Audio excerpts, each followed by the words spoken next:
Hello, everybody. Welcome and what's up to the latest episode of Games Up podcast. Now, you're going to notice that things sound quite different today and quite different going forward because we've changed the way that we're doing recordings. But it's going to allow us to be a lot more on point, a lot more topical, and a lot more regular, as it were. So, with that in mind, hello, Lewis. Hello there. How are you doing?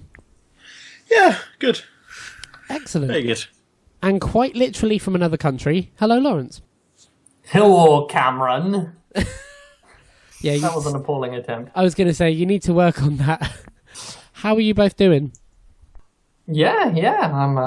I'm settling in quite well here and happy to be, as it were, back in the saddle.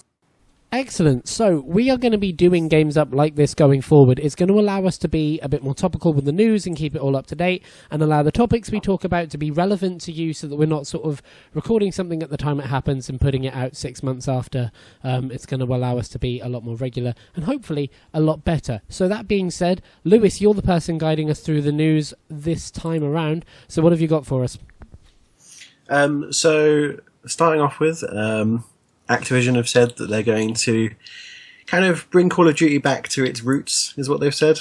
I think that's probably a good thing because nobody likes like the last 5 games that they've released. It seems like a pretty good time to roll Reboot back the on series. Because so What were all your opinions on the first Calls of Duty? first. Oh, I don't even know. Well, about that, sort of back in the beginning, as it were. My experience starts with like World at War and that stuff. Yeah, so their heyday would be Modern Warfare through like 1 to 3, including World at War. That's probably the heyday. agree, yeah. After that, yeah, Crash just and gone. Burn, yeah. Like so, and I'm sure that they should have known it straight away, and I think they probably did know before they released this game. Yeah, before they released the most recent game, they must have known, which is why they bundled it with the remaster. Yeah, there's definitely an argument to be made that they saw this coming, and the proof is in the pudding that it has sold better, but it's sold 2 games better at once. You have to wonder how each of those would have fared if they were split up. And they do seem to be sort of adding more and more bundles in an attempt to try and draw people in for that last thing, especially with Battlefield being so hot on their heels this year. Yeah, yeah, definitely. So they're going to go back, which I think is probably, I don't know, like if for me, I was never into Call of Duty for the multiplayer, but the single player used to be really quite fun. Yes, and compelling stories, I would say. Well, I always liked Modern Warfare was always just like there would be so the greatest example of would exaggerate everything. So my favorite mission was like you're in the International Space Station and a nuke goes off and you fall into Earth. Like the stories are crazy. Yeah, they're a bit ridiculous, but not. I think perhaps. If that's what they're returning to, I think I'll enjoy it. But I don't know. They're going to go back to kind of traditional, not like half Titanfall, half Call of Duty. Yeah, we have to admit that it was essentially Titanfall when we watched. I think E3. I think it was. It looked very, if not Titanfall-y, it looked very informed by some of its more modern peers. I think it will be interesting because the shooter category has mixed so much. Like, if you think about like a couple of years ago, we had Call of Duty, Battlefield being the main competitors, but next year is going to be, like this current year is going to be fascinating because you'll have Call of Duty, you'll have Battlefront 2, which is going to be a totally different kind of ball game. EA have come out and said that they're really hoping the feedback that came from the first one will impact and feed into this second, and it's going to make some major changes. So that's going to be a big contest to it. But Activision is going to be competing with its own shooter now because Overwatch will be taking over the sort of MOBA market side of the shooter area, and Call of Duty will be playing into the more traditional shooting. So I wonder whether this is a move to align it more with traditional multiplayer shooting so that Overwatch can exist in its sort of kind of MOBA arena-ish category, and Call of Duty can reclaim the traditional, as Battlefield 1 showed, is maybe the way to go from last year. This may be actually a sort of more forward-thinking decision than we even give them credit for. But it's interesting because this week too, Activision confirmed that, but they also confirmed that they're having some layoffs despite posting a success, like despite posting a profit, which is like, it's odd. It's not usually the case that a video game studio posts a profit and loses people that work there as well. Yeah, I mean, it depends, like, what reasons they're laying off people. I mean, it's quite probable that they're getting rid of the people that were the main, like, design decisions in those games. Yeah, I mean, just because they're turning a profit doesn't necessarily mean that they're doing sort of better than they were last year or the year before that. So I think it's more important to analyze like the bigger picture before making. That sounds so incredibly business synergistic, yes, but it's entirely possible that their successes are covering up inefficiencies that lie within the system that they're getting to tackle now. Yeah, very true. Very true. But of course, we, and I'm sure everyone else that follows the game industry, wish those people that have been lost from Activision the best of luck in refinding new jobs. And there's all sorts of lists out there of companies that are hiring at the minute. So good luck. Hope they land on their feet. Absolutely, absolutely. Lewis, what's the next piece of news? So I talked last week about Pillars of Eternity being crowdfunded on Fig. We kind of just thought I'd update on where they are because they're now at 200% of their goal at $2.5 million pledged. I think the profit from their last game was 3.3, so at this point they're getting close to earning more, having more pledged than actual profit from the game. So at this point, it makes more sense almost for them to release Kickstarter projects than it does actual games. Yeah, definitely. Yeah, so they've got a million stretch goals achieved. Everything seems to be pretty good. I think it's going to be a very good game because I'm a big fan of it. But I'm just interested. I mean, there's another 2 weeks of this left, so it's good chance it's going to reach maybe 3. I can believe that. Insane. It's completely mental. How could? Yeah. Anyway, yeah. No, tell us. I don't know. It's just the market incentives and that kind of thing are all screwy. So, I don't know. You know, whether they make a good game or a bad game, it doesn't matter because they've made their money back. Yeah, that is true. But I mean, you have to look at the successes that they had with the previous game and like. Yeah, but they also had mess ups before this one that put them in the situation that they needed to have the Kickstarter in the first place. I mean, it must be said that like a Kickstarter is never 100% of the development cost. It's basically,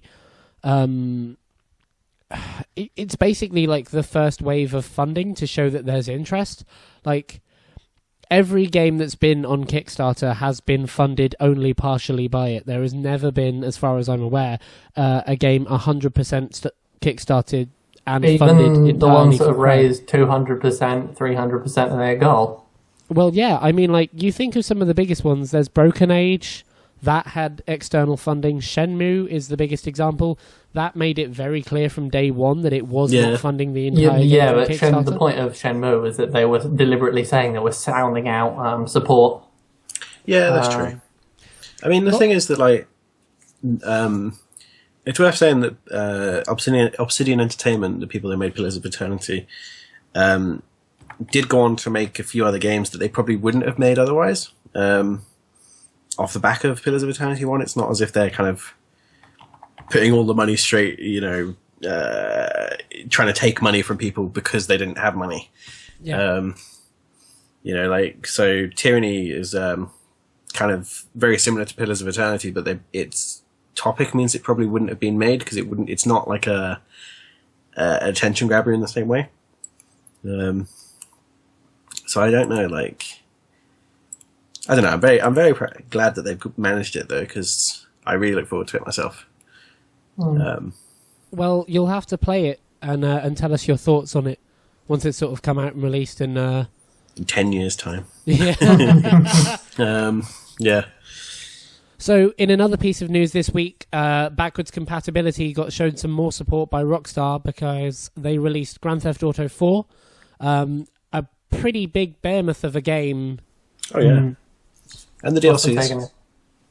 Really, the DLCs really, are going to be on. Yeah, all the episodes from Liberty City were added as well. Yeah.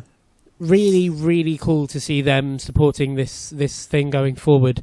And I kind of hope that Sony take it as a thing to look at, because entirely separated from a fanboy thing, I think the conservation of games moving forward is absolutely vital, especially as we go towards a more digital only future. The idea that we're not being held back by like discs and cartridges anymore is really important, and so I hope that this becomes a more universally adopted thing, because it's clearly having a good result. Yeah, definitely. Yeah, and like, so it's good to know that maybe some of these games don't get lost forever, and I do hope that Sony goes the same way, because if they don't, I mean, I can see why a lot of people don't, because it pushes the idea that we can just remaster every game. Yeah, of course. I mean, this console generation has seen the greatest number of remasters in like the shortest period of time. Yeah. Yeah. We've got remasters from games that are like less than 3 years old.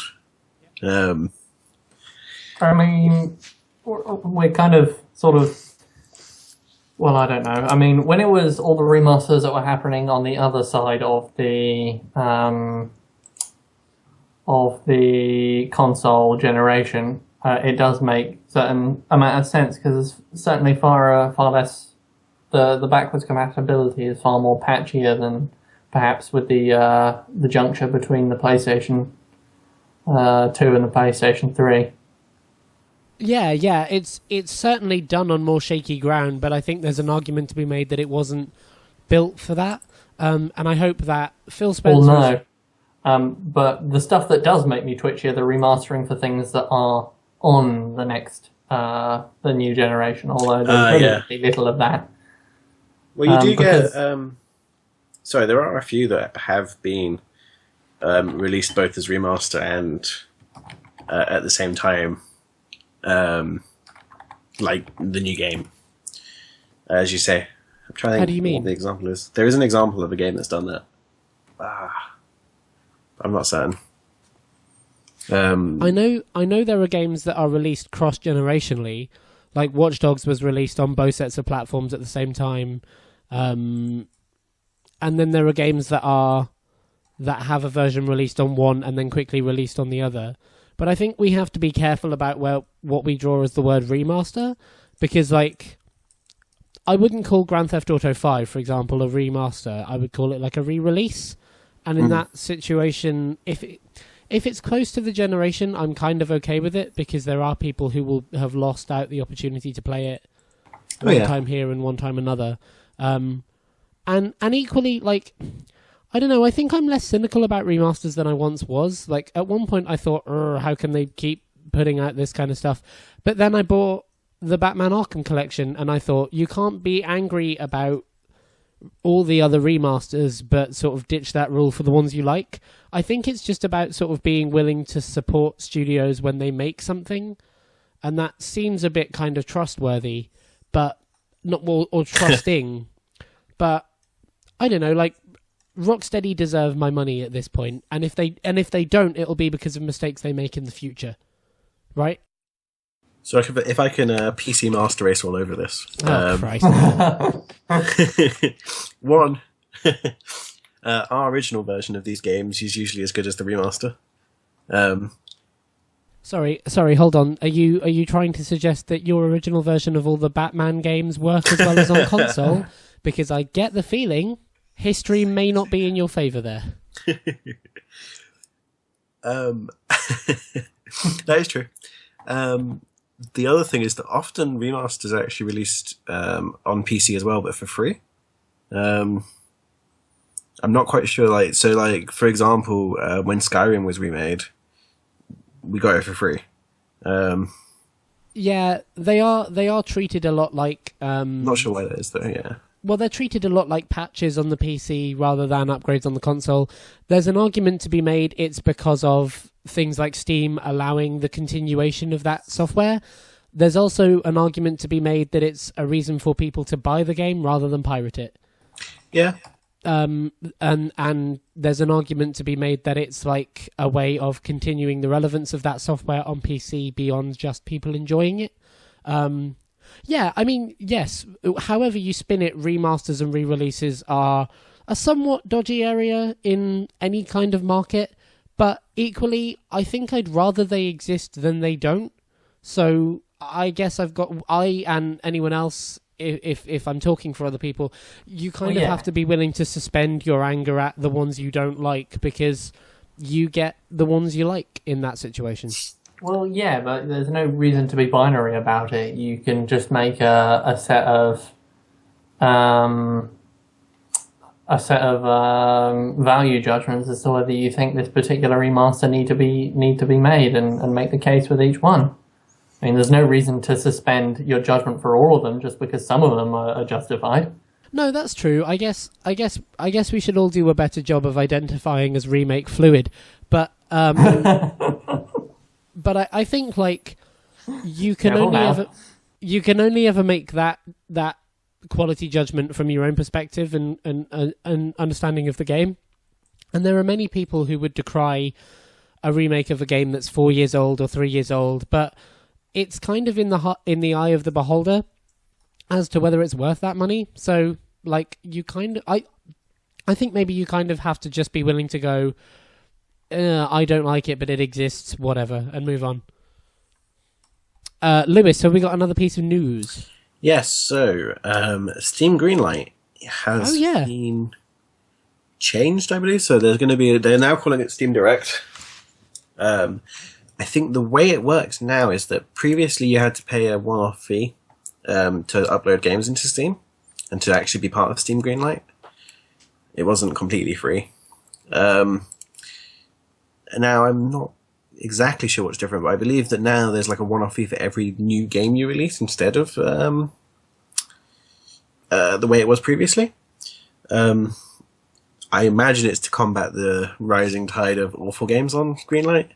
Yeah, that seems like a business practice clearly aimed at the kind of asset factory churn outs that you get every 2 or 3 weeks. That's kind of interesting. I think the big problem with Steam Greenlight wasn't the payment model; it was the quality control that Steam employed, and it seems like they're really trying hard not to employ that quality control.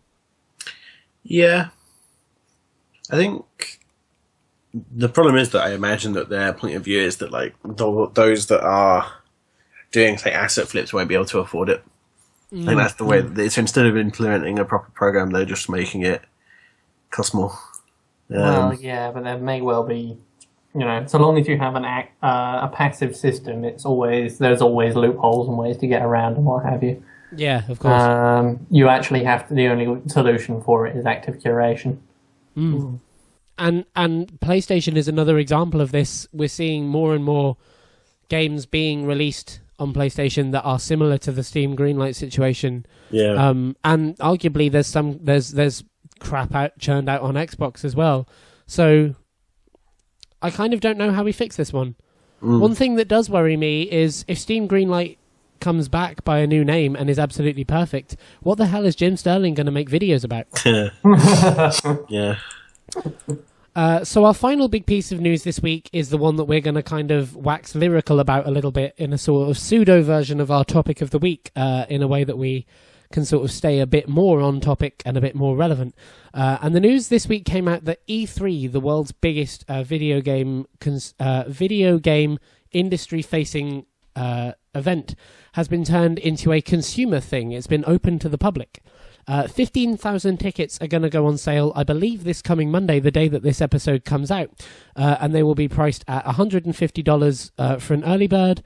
And if you catch it a bit later, they're $250. So 15,000 members of the public are going to attend E3. Now, the likelihood is that this won't allow you to attend the conferences that are held by the various marketers and companies because they are done technically independently from E3. They're just scheduled at the same time because it's such a big event for the industry. Yeah. So I want to know your thoughts. What do you think about this? Is this a good idea? Is E3 going to suffer? So it's interesting. So for one thing, I mean, you have to buy your tickets before you actually know anything about what's there. If you go onto the E3 website at the moment, there's nothing. You can't actually see any details about who's going to be attending. I suppose you could wait until you hear about the details before buying a ticket and have all the tickets gone. Yeah, I mean, I've got to be honest, these tickets are going to sell out straight away. There's no doubt. Yes. They're going to sell immediately. I'd be very surprised if they didn't. Yeah, I mean, so the actual big floor shows are done usually in separate places, and aren't related to E3 directly.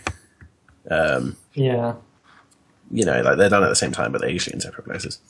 And they will not be. Do you think they'll be open? I mean, no, there's no chance. There's no I mean, way to be honest, the thing is that open to the public. you have to think that if there's 15,000 people and you've got Each a of room those that fits places, 400 yeah. journalists, the journalists are going to be. I mean, it must be said that the conferences have been more open in the past few years. Bethesda allowed a certain amount of public into their last two. EA have moved entirely away from E3 to do public-facing events. PlayStation and Xbox have allowed some fans in, but less so than the other two. So they may make a move towards a more public-facing thing, but I don't think they're going to be entirely public-facing. Certainly their priority there is press people, journalist people, the kind of people that can make the people who don't care about E3 initially care about what's happening in E3 beyond those circles. I mean, I think it's interesting because I think that there's a certain amount. So this is kind of talking more about gaming journalism, but there's a certain amount of move away from the large media outlets, I would say, especially at the moment. This is what I was about to start thinking about. If they've opened it up to the public, that suggests that they. I mean, obviously, there's going to be less sort of interacting with the exhibits and what have you. For the journalists, so presumably they think it's because it's a less effective way of getting publicity than it maybe used to in some be. ways. I mean, what do you think? So it depends. I mean, in terms of there are certain journalists that you could bring along that could get your game millions of views straight away. And it's a lot more direct than say articles on IGN. Yeah. Maybe not videos, but articles at the very least. But that may be less than what it used to be. I'm sure. The question is not, how much. It's a question of in comparison to other situations.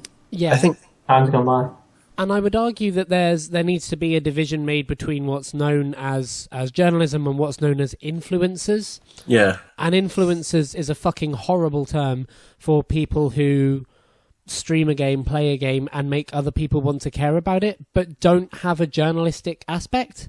An influencer is somebody you can pay on YouTube to play your game. You're not necessarily reviewing it. They're not necessarily giving a fair opinion of it. They are making it very clear that they are there to promote that game. And the lines, especially on things like YouTube, and especially on things where journalistic integrity is not enforced because it's not a journalistic platform, they're just using it in a similar way. The line between journalism and influencers is very, very blurred. So this seems like the kind of thing that influencers are going to love, because to some extent their bread and butter is made by reaching out to companies and having those companies reach back and generating a relationship between the game and their audience without that relationship being necessarily journalistic or honestly reviewing it. Whereas I can see journalists hating this, and rightfully so, I'd say, because their job was to go to E3 and present an honest perspective on what is presented. Even if that perspective seems overly positive, in some cases you will always find people who consider themselves to be journalists that are overly negative. And I wonder how much E3 is going to change as a result of this. I mean, at the end of the day, you're either having to cut through the screen that they're throwing up to distort you, or you're having to cut through the biases of a journalist who may not have effectively cut through the screen that the E3 was throwing up to deceive them. So it's it's just a matter of managing your expectations. Managing your inputs is more what I would say. Okay. So I mean, from my point of view, I think the stage shows have become a lot more player orientated, let's say, than journalistic. Yeah, journalistic. That's the right term for it. They're oriented to the cameras rather than the people. I think so. I mean, I think if you look at something like Sony's most recent ones, you have to say that it's more. They've always aimed more towards building the hype of the people, and I think something they do well is trying to just address the audience with as many bits of content as they can. Whereas you can look at other people. Let me try and think. Nintendo. Yeah, I mean, Nintendo do very much like so let's put it this way: if in this generation Sony brought out a new console, it would be, look at this shiny thing, it's really cool graphics, ooh, whereas Nintendo would go, okay, so here's its specs, here's its, here's what it's got, here's, and they'd give you a long list, and the journalist would be like, okay, yeah, cool, got that. The case in point is the very recent Switch reveal where Sony released the PlayStation 1 and said, the PlayStation 4, sorry, and said, here is the PlayStation, here's what it does, okay, now here's all the shiny things that make you want to buy it.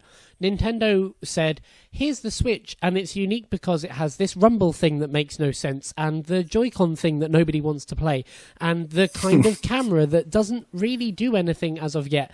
But Nintendo had a way of taking the system to professionals and saying, here is professionally everything it does. And as a result, they haven't sold the Switch particularly well because a lot of people think that it's a gimmick machine. But whereas what PlayStation have done is sort of gloss over the gimmicks and say, here is all the shiny shit. Like, PlayStation is selling to magpies when Nintendo is selling to professionals, and there's a kind of, not that magpies is bad, but there's a bit of a fine line there, and Xbox sell to magpies as well. There's a bit of a fine line there that I think needs to be hit. Like, I don't think anyone's doing it quite perfectly. I'm not so sure. I think, so I mean, in my mind, I'm much more towards, obviously, like the Sony and the Xbox way of doing it. And it seems to be working. I don't know. I think it's interesting. And I think Nintendo, hopefully, will kind of have another release of something soon that will. I should clarify, by the way, when I say selling to magpies, I mean kind of not dishonestly, but not entirely truthfully. Like with Nintendo, I feel like what they're showing off is everything, and that's what it is, right? Whereas, like, I feel Sony and Xbox and, to some extent, Ubisoft and so on and so forth, basically the people who do these big conferences... To some extent, Ubisoft. Fair point. But the kind of people who do these big conferences are showing the shiniest bit of it. Oh, yeah. Like the Final Fantasy VII thing. That was an incredibly shiny moment. That was an incredibly, oh my shit, I want this moment. But it wasn't a necessarily honest example of what that product is, or when it's coming out, or what it will look like. It's shown to be the shiniest example of what that is because that's what you want. Whereas Nintendo haven't still living off that hype. You get more of a data sheet from Nintendo, as it were. Sony are very good at polishing turds, and Nintendo haven't quite learned how to roll them in glitter yet. Yeah, so I mean, the Nintendo Switch presentation from that was the shiny gimmicky presentation. The gimmicky presentation. Well, no, because so the way that I always saw it is whenever Nintendo do a at A3 as well, whenever they do a presentation, it's always like, here's the game, and then here's every action you can do in that game, and here's how it's different to the old game, Whereas what you want to see is like, Well, I mean, if it was Sony or Xbox, we have to be honest, they'd show you sort of like 5 clips from the game that are each like 1 second long, being like, punch, whoa, and that would be what you'd see in a Sony presentation, It's the difference between here's what it does and here's why you want it. Yeah. So I think E3 in general has been going more and more to the people. So it's not a surprising move, but I mean, it's going to make it busier, which is going to be interesting. Yeah, that's going to be really interesting, especially with some of the issues that have come up from E3 about access to things and the actual realistic expectations of going in and experiencing all of E3. And that was from a time when it was journalist and industry only. Yeah, exactly. I mean, and also we're going to like segregate people and journalists in a way that's like, you're in the journalist queue. Because, I mean, I find it hard to believe that we're going to do it any other way, if they're going to do it any other way. Because, I mean, you have to get the journalists to the content. It will be exactly as it's been done at any other public-facing thing where, and we've seen it happen.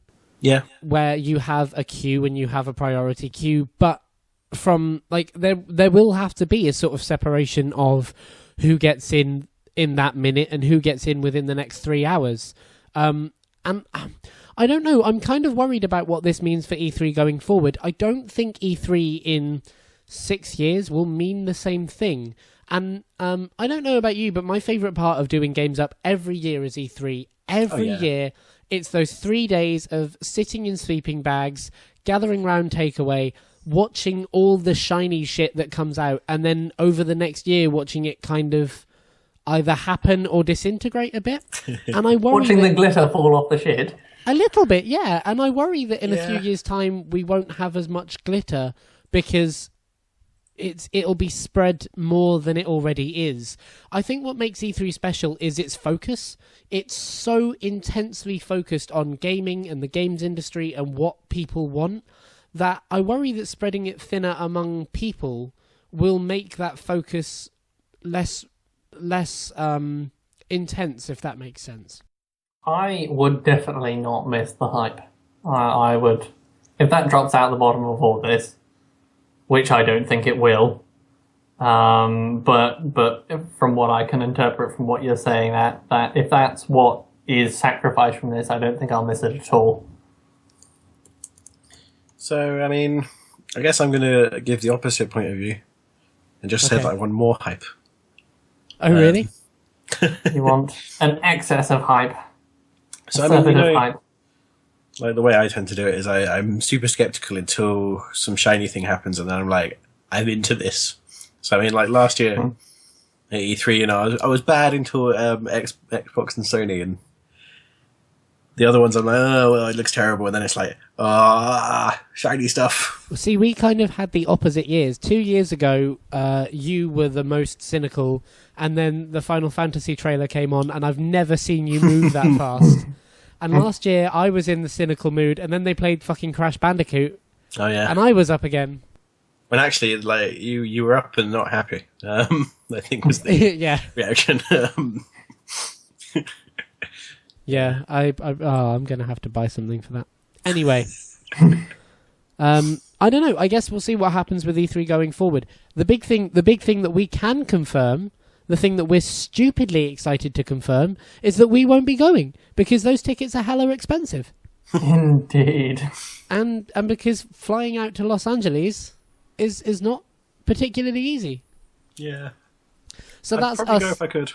I'd love to go. We should make it a dream one year. We'll go to E3. If we were going, we'd have to see, like, the conferences. Oh, but that's not an option, really. Anyway, that, ladies and gentlemen, was us and our topic for this week. So we're going to sign off. Thank you very much for listening to Games Up this week. But before we go, gentlemen, what will you be playing in the week ahead of us?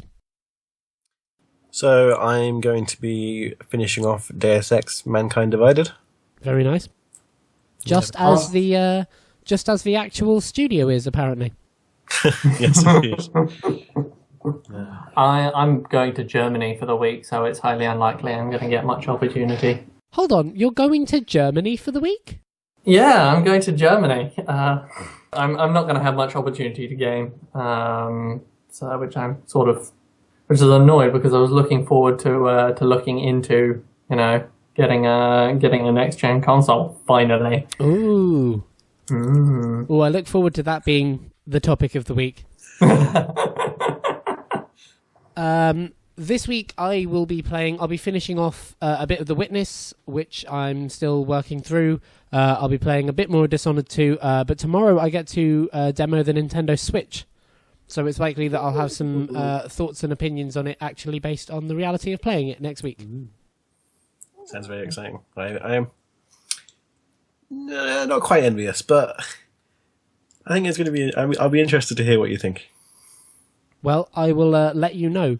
But until then, thank you very much for joining me, Lewis. It's been a pleasure. Thank you for joining me, Lawrence. As always, it's been endless fun.